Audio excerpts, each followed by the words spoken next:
Welcome back to The Deep Dive, the show where we take a monumental catalog of specialized knowledge, carve out the most critical nuggets, and deliver the mastery directly to you. And today we are definitely swapping those dense textbooks for something a little sweeter.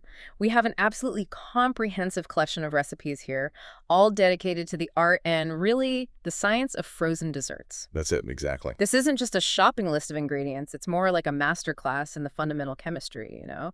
What turns simple dairy, eggs, and fruit into dozens of really distinct varieties of ice cream sorbets and even some pretty exotic ices.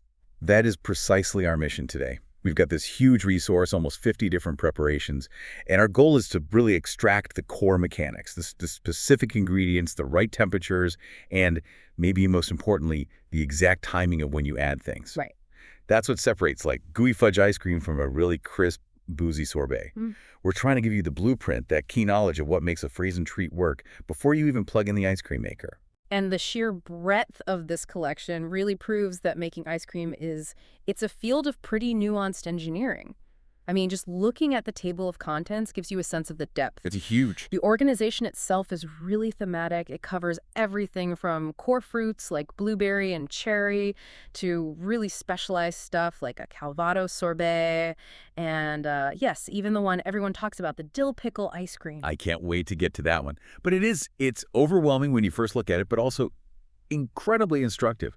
We're looking at 17 entries just for chocolate. Yeah, that's including all the variations and hybrids like chocolate almond butter and chocolate macadamia nut. Exactly. And even a focused flavor like cinnamon gets 3 totally distinct recipes. Yeah. It tells you right away that there isn't just one correct way to do this.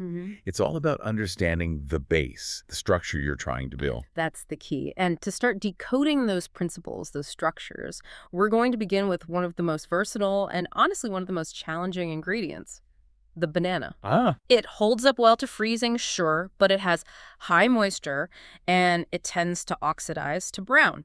So how you use it requires really careful timing and preparation, which we see immediately across 4 really detailed recipes. Okay, let's unpack this. We're starting with the banana peanut butter ice cream. This one looks like a classic, very rich starting point. It does. The ingredients call for a pretty standard, heavy base. Yeah. 3 cups of milk, a cup of whipped cream, 1 cup of refined sugar, and 3 fresh eggs. That combination right there, it immediately tells you we're making a rich, cooked custard. Yeah. And that means you have to be so careful with those eggs and the heat. Right. The recipe is very, very specific in its technique. You whisk the eggs and sugar together pretty vigorously, and then in a separate pot, you bring the milk near a boil. And it's explicit, it says not boiling. Exactly. And then you add the eggs and cream while you're stirring constantly. This whole detailed process is about avoiding disaster. It's classic tempering. You're heating the eggs just enough to thicken the base to incorporate all that fat and protein, but you're not letting any part of it get hot enough to curdle the eggs. Scrambled egg ice cream is not the goal. Not the goal. And the peanut butter comes in pretty early, too. You pour that warm, thickened mixture right onto the half cup of peanut butter to make it creamier. That's a great technique. It's a really smart way to emulsify the fat and flavor right into the base before you even start chilling it. The warmth helps the peanut butter just melt in and integrate really smoothly. But the really crucial lesson here, the structural takeaway, is about the bananas. It's 3 ripe bananas mashed with the juice from 1 lemon. Yeah. This part, the main flavor and texture component, it's held back. It's not added until the mixture is, and this is a direct quote, about to solidify in the freezer. Wow, so right at the end. Right at the end. And this is the first big rule we can pull out of this. For maximizing texture or preserving a really volatile flavor like fresh fruit, you wait until the base is already structurally sound. And the lemon juice is there to stop the browning, I assume. Of course, yeah. It keeps the color fresh. But that late addition ensures the banana flavor and that slight pulpy texture, they don't get lost or just blended into nothing during the initial churning. Okay, so now let's compare that critical timing to the next recipe, which is just called Banana Version 1. We're still in custard land, but the ingredients are a little different. A little different, yeah. This one uses heavy cream, 2 cups of it, and 2 beaten eggs with a bit more sugar. But here's where the flavor gets a little more complex. It adds a 1/4 teaspoon of salt, a 1/2 teaspoon of vanilla extract, and 1/8 of a teaspoon of nutmeg powder. Nutmeg. That's interesting. It's a very traditional, very subtle technique. It's often used to enhance the flavor of cooked dairy and custards. It just adds this background warmth that works so well with the sweetness of the banana, but you almost don't even know it's there. So what's the technique here? It's a classic slow-cooked custard. You mix the cream, milk, salt, sugar, and eggs in a saucepan, low heat, and you stir gently until it thickens. The key difference from the peanut butter recipe, structurally, is when the banana goes in. When is it? The 1 cup of banana puree is added after the base is completely cooled and has been refrigerated, so just before you put it in the machine. It's a slightly cleaner way to integrate the fruit into a finished chilled base rather than, using the heat of the base to melt something like peanut butter. So that shows us 2 really successful ways to do a custard. But the next one, banana version 2, is a huge shift. It gets rid of the cooked custard completely. Totally. This is a non-egg base. It relies purely on the structure from fat and sugar alone. And the ingredients are so much simpler. It really reflects a faster, more modern approach. You've got 4 ripe bananas, and it specifies ripe for more flavor, 3/4 of a cup of single syrup, 1 cup of heavy cream, and 3 tablespoons of fresh lemon juice. See, the structure here comes entirely from the high-fat content of the cream and the concentration of dissolved sugar from the simple syrup. And the technique is just fast. You puree the bananas with the lemon juice in a blender on high speed. Then you just add the syrup and cream, mix it up and process it. We skip the stove completely. We do. So what does that mean for the final product, chemically? This is a perfect example of trading structure for immediate flavor. Without the cooked eggs, the base is going to be lighter, it's less dense, and it's relying entirely on the cream's fat and that simple syrup's inverted sugar, meaning the sugar is already dissolved so it won't crystallize for its texture and scoopability. Okay. The high-speed pureeing gives you maximum smoothness, and prioritizing the ripe banana is so important because the flavor's raw, it's bright, it's dominant, it's not mellowed out by cooking. So the key insight here is that version 2 gives you maximum flavor velocity. Exactly. You're trading the density and that slow melt you get from an egg yolk emulsion for a really immediate, bright flavor delivery. Okay, final banana recipe. Banana walnut. This brings us right back to the structure of a standard egg-based custard. We've got 1 cup of milk, 1 cup of cream, 2 large eggs, 1/3 of a cup of sugar, plus 2 mashed bananas. It confirms that whole conventional custard approach. You whisk the eggs well, add the sugar, beat it some more, then you bring the milk to near boiling before stirring in that egg and sugar mix. And after it's cooled and processed, the recipe really emphasizes the timing for the nuts. It says to add the 1/2 cup of chopped walnuts when almost finished in the ice cream maker. So that almost finished stage is basically the suspension point. We've kind of established the principle now. Right. If it's an inclusion you want to keep crisp and distributed evenly, like nuts or chunks of fruit, you add it when the base is already firming up and can actually hold it in suspension. That's it exactly. If you add the walnuts too early, they could get broken down during churning or just sink to the bottom of the liquid base. But adding them when it's firming up means they stay suspended evenly throughout the final product and they keep that crucial crunch. All right, let's move on to the berries. The blueberry recipes here give us a perfect side-by-side of cooked fruit versus raw fruit. Let's start with blueberry version 1. This one is definitely more labor-intensive, but it promises a really deep, complex, almost jam-like flavor. It uses 4 cups of blueberries, 1.5 cups of sugar, 3 tablespoons of orange juice, 4 cups of light cream, and a teaspoon of vanilla. And the technique really dictates that end result. The fruit is definitely cooked. Oh, yeah. You lightly mash the blueberries, simmer them with the orange juice and sugar for 5 minutes, and then you blend the mixture. And here's the step you can't skip. You have to strain and cool this mixture before you combine it with the vanilla and cream. That straining step is so vital. It removes the seeds and skins, which have a lot of water and cellulose. If you freeze those, they can become really icy or just unpleasantly gritty in the final dessert. Okay, that makes sense. By cooking it, you're concentrating the sugars and the fruit essence. It's called reduction. And that creates a more jammy, intense, almost caramelized flavor that's then mellowed out by that light cream base. And in stark contrast, we have blueberry version 2. Much simpler ingredients. 3 cups of blueberries, 1.25 cups of sugar, and 3 cups of cream. And the instruction is minimal. It's just puree in food processor, then put in ice cream machine. That's it. That's it. It skips the heat, the straining, the cooling.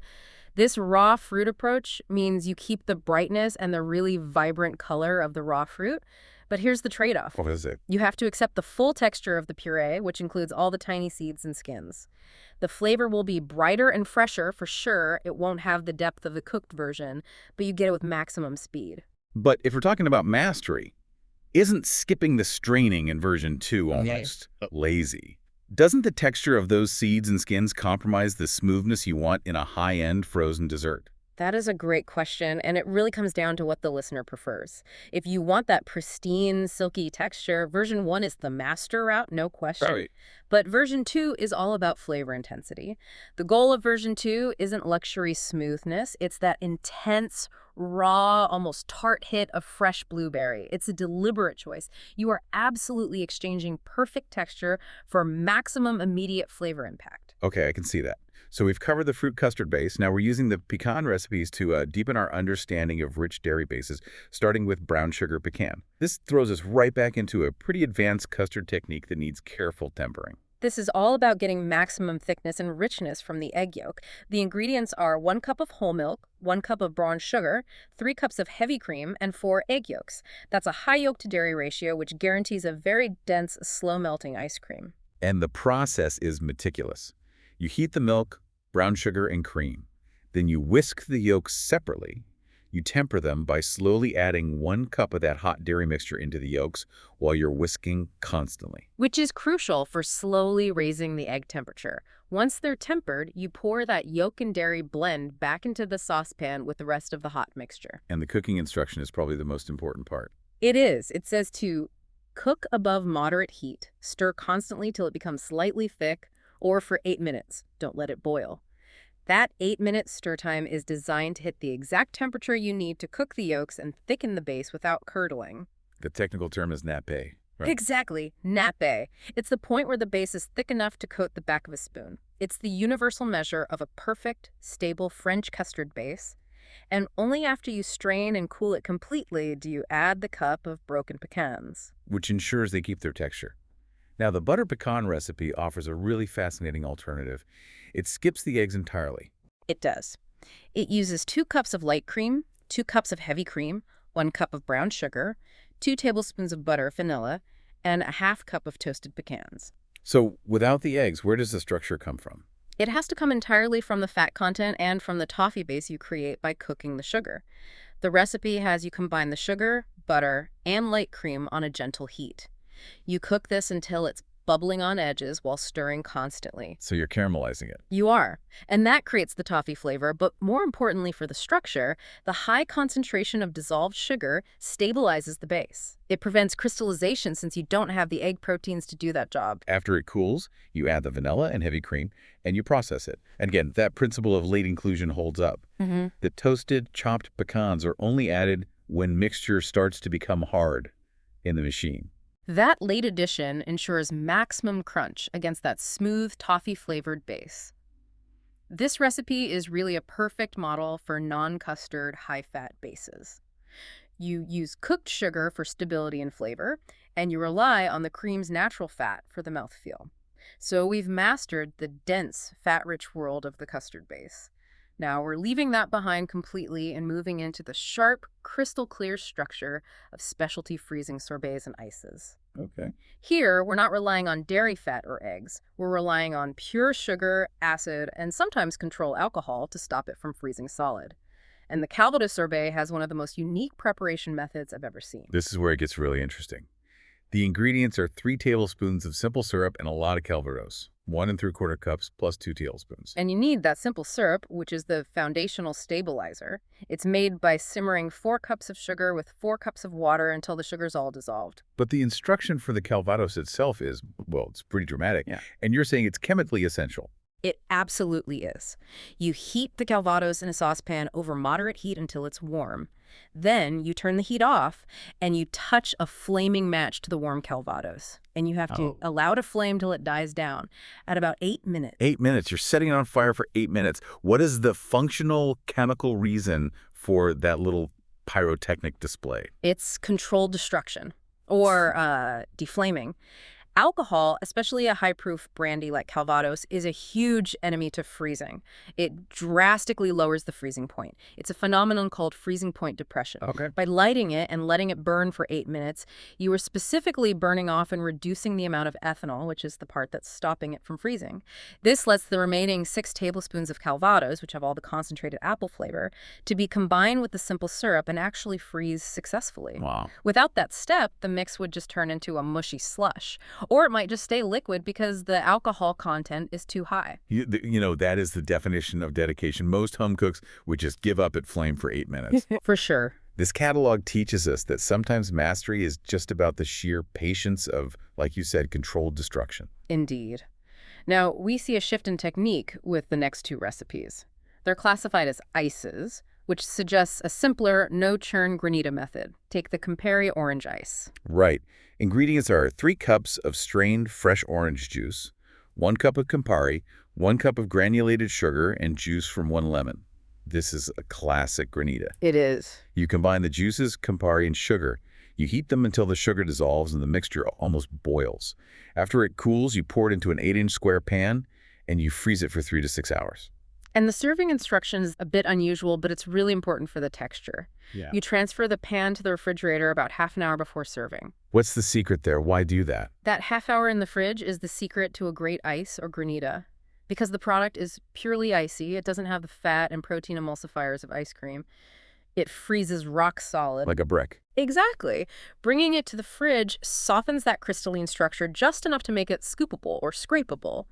It ensures the texture is light and flaky, not like you're chewing on pure, unmanageable ice chips. Now, I'm a little hung up on the cappuccino ice. We just established that the Campari ice relies on high acid and alcohol to keep it from freezing solid, which is why you need that refrigeration step. Right. But the cappuccino ice uses the exact same technique. Heat, cool, freeze in a pan, soften in the fridge, but with totally different ingredients. Yeah. 3 cups of strong espresso, a cup of sugar, and then a cup of half and half. Doesn't that risk just turning into pure ice? That is a brilliant observation, and it highlights a different stabilization mechanism. The method is identical, sure, but here we're using dairy, the half and half, instead of alcohol and high acid. So what's doing the work? While the half and half adds some fat and protein, the key is the concentration of soluble solids. Espresso, being an extract, already has a high amount of dissolved solids itself. And when you combine that with the sugar, it lowers the freezing point just enough to allow this simple pan freezing technique to work. The espresso and the sugar are enough to stop it from forming one solid, unmanageable block. Okay, moving back to complex dairy bases, we have the caramel almond. This one involves a 2-step sugar process, which results in a really rich, multi-layered base. This is truly advanced confectionery work. Step 1 is the caramel itself. You melt 1 cup of refined sugar in a pan until it's golden, then you very carefully add boiling water and stir until it's dissolved and cooked until thickened. That requires really precise heat control to avoid burning the sugar. And step 2 is the custard base.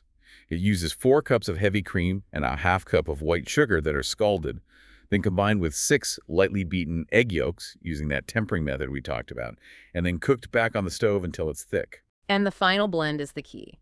Vanilla, salt, and 3/4 of a cup of that caramel syrup you just made are added to the thick custard base before freezing. So the base is not only rich from 6 egg yolks and heavy cream, but it's intensely flavored and further stabilized by all the dissolved solids from the homemade caramel. And the serving suggestion, to top it with even more caramel syrup and toasted almonds, just shows the commitment to depth in this recipe. We're circling back to sorbet with a champagne sorbet, and again, the simple syrup base is key. 4 cups of water and 4 cups of sugar simmered to create that stabilizing syrup. And once the syrup is cool, you just mix 1.5 cups of it with a full bottle of champagne. The instruction is simple: mix and freeze. But there is a really critical advisory here, and it links right back to our Calvados discussion. What is it? It says, alcohol sorbets defrost promptly, so do not take this out of machine till serving time. That warning speaks directly to freezing point depression again. Champagne still has enough alcohol that, even with the syrup stabilizer, its freezing point is so low that it will melt almost instantly once it's out of the machine. It demands immediate serving. This helps us kind of synthesize the alcohol rule. Why do you flame the Calvados for 8 minutes to use 6 tablespoons, but you can use a whole bottle of champagne without doing that? I was wondering that. It's because the base alcohol by volume of champagne is usually around 12% or less, whereas brandy is often 40% or more. The lower percentage means the freezing point is already manageable with the addition of sugar syrup, but the high-proof spirits require you to actively reduce the ethanol by flaming it. Okay, next up we see a really fascinating structural addition in the cherry berry recipe. 2 envelopes of unflavored gelatin. Gelatin is a powerful protein-based stabilizer. It's usually used in ice cream to prevent large ice crystals from growing Yeah. and to add a smooth, chewy, almost elastic kind of mouthfeel. So how is it used here? The gelatin is combined with 1.5 cups of sugar, 10 ounces of frozen sliced strawberries, and water. This mixture is cooked until it boils, and then it's cooled completely. Then you mix in chopped dark sweet cherries, 4 cups of light cream or half and half, 2 cups of whipping cream and vanilla, and combine them with that cooled gelatin strawberry mix before you freeze it. The gelatin is absolutely crucial here for dealing with the high water content that's introduced by the frozen fruit, especially when you're combining it with a mix of light cream and whipping cream. Without it, all that excess moisture would just turn into crunchy ice shards. The gelatin creates a stable, engineered base that's designed for maximum smoothness when you're dealing with high moisture fruit. Now let's look at the standard cherry ice cream. This uses a different, much richer approach that involves a rum soak. Yes, this one uses a pre-infusion for a really potent flavor delivery. 3/4 of a cup of dried cherries are covered in a half cup of rum and soaked for hours or overnight. So they're absorbing the rum and plumping up, basically becoming little rum bombs. Exactly. The base is a classic 4-yolk custard. 2.5 cups of light cream and a half cup of sugar are heated, and then the 4 egg yolks are tempered and cooked till it's thick, but again, don't let it boil. And the timing for adding the cherries is specific again. The rum-soaked cherries are drained and added to the mixture only when it starts to become thick in the machine. That late addition ensures the potent rum flavor is fully there. It hasn't been cooked off, and the plumped-up cherries are distributed evenly without just sinking into the liquid base. It results in a really intense, mature, flavorful treat because of that pre-soak. Our final berry recipe is cherry sorbet, and this one leans on canned fruit. The ingredients are 2 cups of prepared syrup, water, 2 16-ounce cans of pitted Bing cherries in heavy syrup, and some fresh lemon juice. This is a highly practical approach. It uses the consistency and the pre-sweetened nature of canned fruit. The instructions say the cherries have to be drained, but you save 2 tablespoons of their syrup for extra depth. And then the fruit has to be put through a food mill. Why a food mill specifically? Using a food mill after draining removes any remaining large particles, skins, or tiny bits that a regular blender might miss. Just like the straining we saw in the Blueberry V1 recipe, this step ensures the sorbet has that characteristic smooth, icy texture. It's relying on the high sugar content from the simple syrup and the canned syrup to manage the freezing point perfectly. Okay, we are now entering the most expansive section of the entire catalog, the chocolate recipes. This massive collection shows how just slight tweaks to dairy ratios, the balance between cocoa and solid chocolate, and the timing of additions can fundamentally change the final product. And we'll be discussing table cream a lot here. Just for our listeners, table cream is about 18% milk fat, so it sits right between half and half and heavy whipping cream. It's a great midpoint of richness. A great midpoint, yeah. So we'll break this down by inclusion, starting with nuts and butters. The chocolate almond butter recipe uses 2 ounces of bittersweet chocolate, 5 tablespoons of cocoa powder, milk, 3 eggs, sugar, and cream, plus some vanilla. So it's using both solid chocolate and cocoa powder. And that's a deliberate choice for depth. Cocoa powder gives you a leaner, more robust, almost bitter flavor that infuses really cleanly. But solid chocolate relies on the cocoa butter for mouthfeel, creating a silkier, slower melt that just feels richer. And the technique is a pretty standard tempering process. It is. You melt the chocolate, slowly add the milk and cocoa, then temper this hot mixture into the beaten eggs and sugar. The crucial step, though, is incorporating the 3/4 of a cup of almond butter after the mixture has cooled. That ensures the high-fat almond butter stays fully suspended before you freeze it. Now, the chocolate almond recipe is immediately different because of its chocolate ratio. 8 ounces of bittersweet chocolate, but only 1 tablespoon of cocoa powder. This one is prioritizing that cocoa butter richness. Absolutely. The high volume of solid chocolate here means a richer, slower melt more of a traditional European texture. The technique is similar, but the 3/4 cup of toasted almonds are added late when the mixture starts to harden, which follows our core principle for adding texture. Moving on to chocolate macadamia nut ice cream. This recipe elevates the richness right away with 6 egg yolks combined with table cream, milk, and semi-sweet chocolate. 6 yolks for a base is a very high ratio. It's nearly a pure French crème anglaise base, which guarantees extreme density, chew, and richness. That high protein content also makes the base incredibly stable against ice crystallization. And the process is a classic combination. It is. You beat the eggs and sugar, you heat the milk and cream, you melt the chocolate in another saucepan. The hot milk and cream is gradually added to the melted chocolate, and then that hot chocolate mixture is added to the beaten eggs. It's a very precise tempering technique before the rest of the ingredients are added. Now for the simpler versions. The chocolate peanut butter chip relies entirely on a foundational recipe we'll look at later, the old-time vanilla base. And this just highlights the power of mastering the base. Once you have a stable vanilla foundation, any chip or morsel can be a quick addition. The additions are simple. A quarter cup of miniature semi-sweet chocolate morsels and a quarter cup of peanut butter morsels, both added when the base starts to harden. Again, that late addition stops the chips from dissolving or the peanut butter from emulsifying too much. Exactly. And finally, we have the full chocolate peanut butter ice cream. This recipe increases the cocoa and solid chocolate compared to the almond butter version, using 3 ounces of bittersweet chocolate and 6 tablespoons of cocoa. The technique mirrors the other chocolate custards. It does. Melt the chocolate, heat the base, temper the eggs, cool it, add the dairy. But the instruction for the peanut butter is key. It says to fold in the peanut butter and place inside the maker and freeze.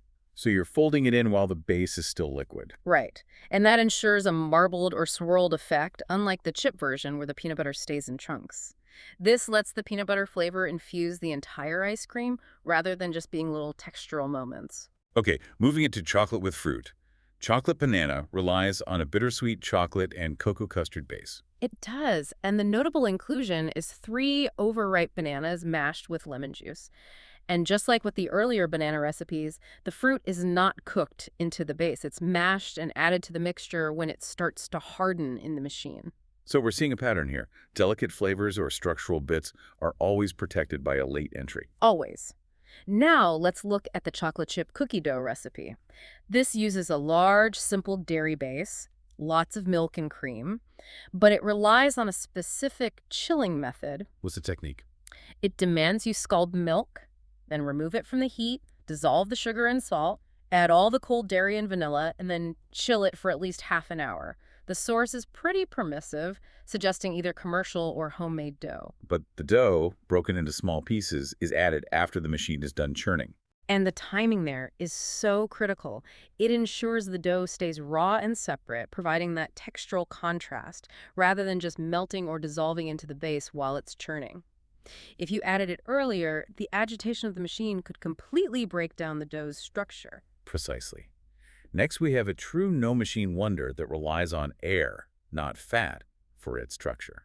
Chocolate espresso. This is a really quick and simple one. It uses instant coffee powder, Nestle's chocolate syrup, 1 slightly beaten egg, salt, and 2 cups of heavy cream, which must be whipped until it's stiffened. And the instructions are fast.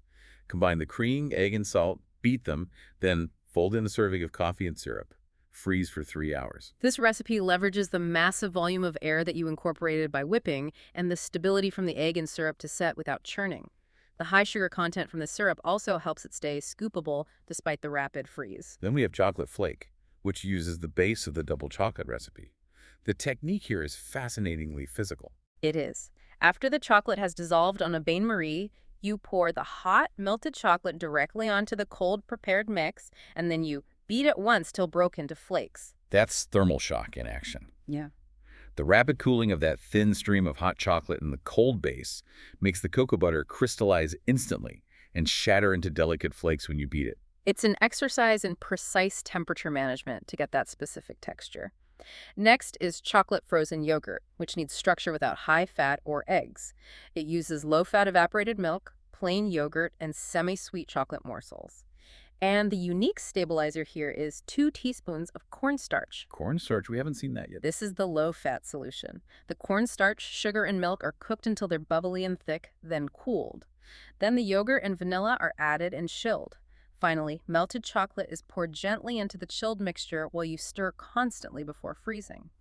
That cooked cornstarch provides the necessary body and acts as a binder, preventing large ice crystals, which is absolutely essential when you're dealing with lower fat ingredients like evaporated milk and yogurt. And finally, in this subsection, we have chocolate raspberry. This follows a typical chocolate custard base. It does. The distinction is the addition of 1 cup of raspberries mashed with a 1/4 cup of sugar, which is folded into the cooled base before freezing. So unlike the chocolate banana, which is added when it's hardening, the raspberries are incorporated into the liquid base. And that suggests the goal here isn't preserving the texture of the whole fruit, but getting a fully integrated flavor and a marbled or rippled effect throughout the final ice cream, where the acidity of the raspberry can cut through the richness of the chocolate. Now we get to the base recipes themselves, the foundations for so many of these other variations. Comparing these 3 versions gives us a deep understanding of what a chocolate base really is. Right. Chocolate version 1 uses 4 egg yolks, a cup of sugar, 2 cups of table cream, half a cup of sifted cocoa powder, and 1½ cups of milk. So high yolk, medium fat, and high cocoa powder. Exactly. And the method focuses on infusing the dairy heavily with cocoa. The cream is heated with the cocoa while beating until it's steaming, and then that steaming mixture is used to temper the yolks and sugar. It relies purely on cocoa powder for the chocolate flavor, which gives you a leaner, more robust, almost bitter profile that's enhanced by all that egg yolk for stability and chew. Chocolate version 2 uses a high quantity of solid chocolate. 4 ounces of Ghirardelli, unsweetened chocolate, whole milk, cream, and 2 eggs. The explicit mention of Ghirardelli suggests a focus on quality and a very dark, bitter base since it's unsweetened chocolate. The technique is elaborate, focusing on a smooth incorporation of that solid fat. You melt the chocolate, gradually add heated milk, heat it until it's smooth and thick, then you temper the eggs and sugar with this hot chocolate milk before adding the rest of the dairy. It's a heavy process that ensures a deeply smooth integration of the solid cocoa butter, giving it a distinct, silky mouthfeel. And chocolate version 3 mirrors the profile of several of the flavored versions we saw earlier. It uses 3 large eggs, bittersweet chocolate, table cream, a bit of cocoa, and milk. This is essentially the standard foundational bittersweet cocoa custard base. It's the workhorse. The process is heating the cream, chocolate, and milk, adding the cocoa, tempering the eggs, cooling, and freezing. It finds that middle ground. Enough cocoa for complexity, enough solid chocolate for richness, and a moderate 3-egg custard base for stability.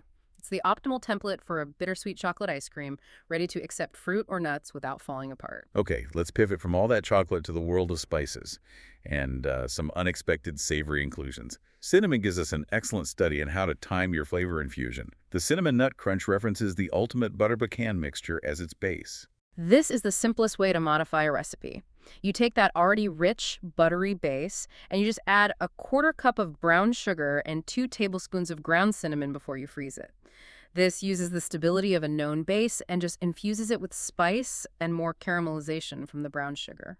And because the cinnamon is added to an aged cold base, its flavor will stay dominant and bright. Exactly.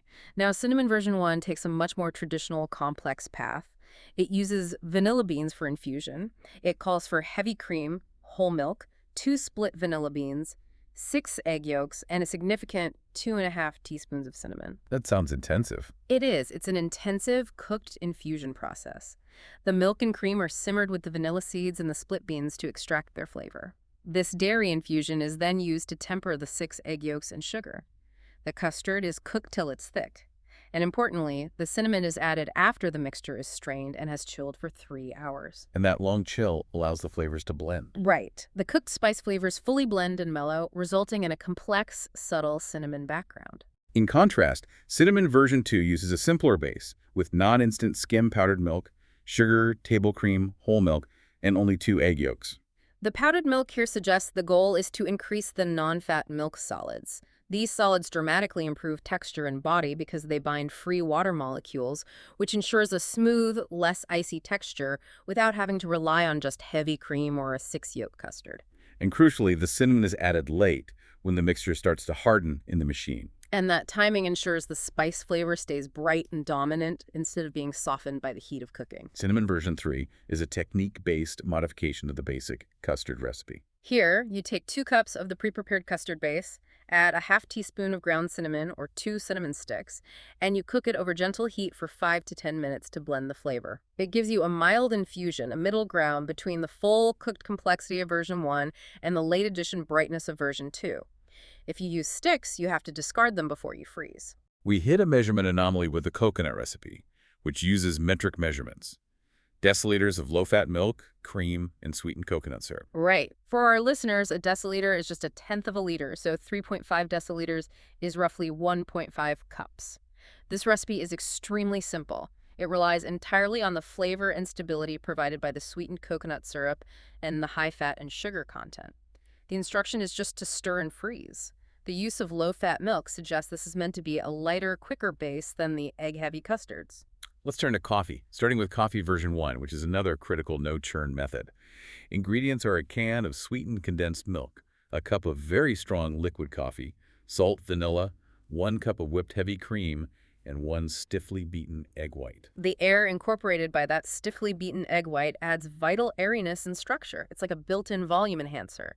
The ingredients are all mixed, and the condensed milk provides the necessary sugar and stability. But the freezing method is specialized. It is.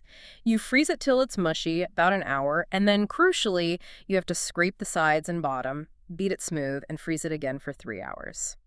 That intermediate beating step incorporates more air and breaks down the large ice crystals that form during the initial freeze, which gets you a smoother, lighter texture without the constant churning of a machine. Coffee version 2 uses the traditional custard approach, but it focuses on infusing flavor from ground beans. It calls for whole milk, a quarter cup of ground coffee, 3 eggs, and half and half. This is a complex infusion technique. You heat the milk until bubbles form, take it off the heat, and add half the sugar and the ground coffee, stirring it all together. This mixture is then allowed to steep. That's the key difference. Okay. This infusion is then gradually poured into the eggs, whisking constantly. The mixture goes back on the heat, cooked for a few minutes till it's thick, and it must be strained before you add the rest of the half and half and freeze it to ensure only the infused coffee liquid remains, leaving behind all those bitter coffee grounds. And coffee version 3 just uses the established custard recipe base. A quarter cup of instant coffee powder, preferable espresso, is dissolved in 1 cup of the base over gentle heat, then added to the rest of the base, cooled and frozen. This is the fastest route to coffee flavor. Using instant espresso dissolves cleanly and provides a strong, standardized flavor without needing to strain or manage ground bean infusions. It's trading the nuance of a brewed infusion for speed and consistency. We revisit the cookie dough theme with the standard cookie dough recipe, which is identical in technique to the chocolate chip version. Scald the milk, cool, chill the base, and then process. The key structural takeaway is the same. The dough is added after the machine is done to preserve its raw texture. The slight ingredient variation, 4 cups of heavy cream and 1 cup of light cream, just ensures you have a high-fat, rich base that can support those heavy inclusions. The cranberry sorbet is another simple sorbet, requiring the preparation of the standard syrup base. And once the syrup is ready, you just stir it with the cranberry juice. The result is a tart, sugar-stabilized ice that relies on that high ratio of simple syrup to get its scoopable texture, following that core sorbet principle. And now we arrive at one of the most critical foundational recipes in this entire collection, the custard ice cream base. Yeah. This is the structure that really defines richness. This is the gold standard blueprint for a rich, stable, French-style base. You've got 1 cup of whole milk, 3/4 of a cup of sugar, 4 egg yolks, and 3 cups of heavy cream. That high yolk ratio is the key. The yolks aren't just thickeners, they are powerful emulsifiers. Right. They bind the fat and water molecules together far more effectively than any starch or gelatin could, giving the ice cream its characteristic density, chew, and remarkable resistance to melting quickly. And the detailed instruction follows the highest standard for tempering. Simmer the milk, cream, and sugar, then gradually whisk the hot mixture into the yolks, pour it back into the pan, and cook it, constantly stirring, till it thickens for about 8 minutes. And again, make sure mixture doesn't boil. That 8-minute time frame is the measure of patience you need to get that perfect nappy consistency without curdling. And it's also crucial to note the storage advice. This base keeps well for 3 to 4 days in the fridge in a sealed jar. The process of aging the base is paramount for allowing all the fats and proteins to fully hydrate and set the structure. Next, we have dark chocolate. This uses 4 ounces of unsweetened chocolate, milk, 2 large eggs, heavy cream, and sugar. This recipe focuses heavily on texture by emphasizing how you handle the eggs. The chocolate is melted on a bain-marie, and milk is gradually added, whisking until it's smooth. Separately, the eggs are beaten until they're fluffy and light, getting maximum air incorporation. And then the sugar, vanilla, salt, and cream are whisked in. Then the slightly cooled chocolate mixture is blended in, chilled, and frozen. So the key takeaway is getting the eggs fluffy before you incorporate the chocolate mixture. Exactly, and that contributes to a noticeably light and airy texture, despite the intensity of the dark chocolate flavor. The dark fudge recipe focuses on incorporating a cooked fudge sauce into the base. It uses 6 ounces of unsweetened chocolate, butter, sugar, light corn syrup, half and half, and 4 large eggs. This is a complex base creation. It requires precise sauce work. First, you melt the butter and chocolate. Then you add the sugar, corn syrup, and half, bring it to a boil, and simmer it undisturbed for 4 minutes to create the sauce. Simmering undisturbed is what develops the proper smooth fudge structure. It is. The eggs are beaten, tempered with the hot chocolate mixture, and poured back in. This resulting mixture is cooked till it's slightly thick, and then the vanilla and remaining dairy are added before freezing. And finally, the one we've all been waiting for, dill pickle. This uses the highly stable old-time vanilla recipe base. This is the epitome of the unexpected savory detour, and it leverages the structure we're about to study in detail. The additions are 2 tablespoons of dill weed, which must be added and stirred thoroughly before freezing, and 3/4 of a cup of chopped sweet pickles, which are added when the mixture starts to harden. After seeing how stable that old-time vanilla base is, it's really fascinating that they chose that specific formula to support such a volatile and unexpected flavor combination. It makes perfect sense, though. The fact that the dill weed is added early allows its aromatic oils to infuse the entire base, while the pickles are added late to maintain that textural crunch and that distinct sweet and sour element against the smooth vanilla background. It's a bold combination, but it's leveraging a proven, condensed, milk-stabilized structure to pull it off. And we finalize our deep dive by examining the foundational vanilla and pecan bases, which are referenced throughout this entire catalog. These recipes really define the 2 major stabilization routes, the traditional custard and the more modern aged base. The double chocolate recipe, as we mentioned before, takes the old-time vanilla base, but substitutes white granulated sugar for the brown sugar. Right. And the technique involves melting 2 ounces of good quality unsweetened chocolate on a bain-marie, gradually adding a tablespoon of Dutch cocoa powder while stirring. You then gradually add some of the cold vanilla base mix to this chocolate and cocoa paste, stirring constantly until it's smooth and thick. Once it's cooled a bit, you pour it into the rest of the mix. And this requires 4 hours of refrigeration. And that's key. It allows the chocolate to fully integrate and the base to age before you freeze it. Now, the old-fashioned vanilla offers a simple, non-cooked approach to vanilla. The ingredients are just 1 large egg, sugar, half and half, thick cream, and vanilla extract. This one prioritizes speed and requires an electric blender. It avoids all heat. You just pulse the half and half vanilla and sugar until the sugar dissolves and the mixture is smooth. Then you slowly add the thick cream, blending continuously for only 30 seconds. So you're sacrificing the richness and melt resistance of a cooked custard for simplicity and speed. Exactly. Yeah. This is essentially the blueprint for the fastest possible homemade ice cream you can make. And now, the key template, old-time vanilla.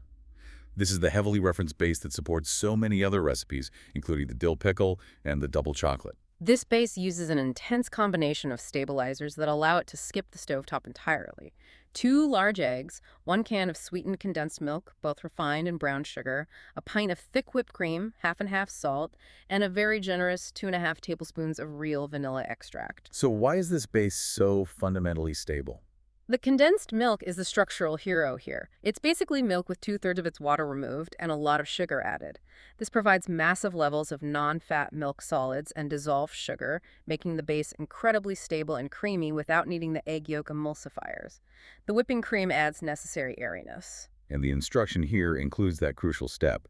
Chill this mixture for 4 ages in your fridge, allowing it to slowly age. That aging step is vital. It allows all the components to hydrate fully, which is so important for flavor and texture. It ensures that when it hits the freezer, the structure is already locked in, which leads to fewer large ice crystals. And finally, the ultimate butter pecan, which elevates that old-time vanilla base. It specifies using 3/4 of a cup of brown sugar in the vanilla base and adds 4 tablespoons of melted butter before you chill it. And there's a dedicated pecan mixture. 1 cup of chopped pecans, 2 tablespoons of melted butter, and 1/3 of a cup of brown sugar, all combined and set aside. This is a dual application of fat and sugar. It is. Adding those 4 tablespoons of melted butter directly into the liquid base enhances the overall buttery flavor of the finished ice cream. That's a flavor infusion. The separate pecan mixture coated in butter and brown sugar is added when the base begins to harden in the machine. This ensures the nuts are coated in a buttery, crunchy caramel, providing maximum textural contrast without just disintegrating into the mix. What really stands out to me across this entire catalog is the careful distinction between the 2 major structural pillars of frozen desserts. First, you have the traditional heat-dependent yolk-rich custard base, like cinnamon V1 or that foundational custard ice cream base. That's all about density, chew, and slow melt resistance through powerful emulsification. And then second, you have the faster condensed milk and whipped cream-dependent aged base like old-time vanilla, which prioritizes speed and stability through high sugar and solids content, and it avoids the stovetop completely. And we've also seen the critical importance of timing.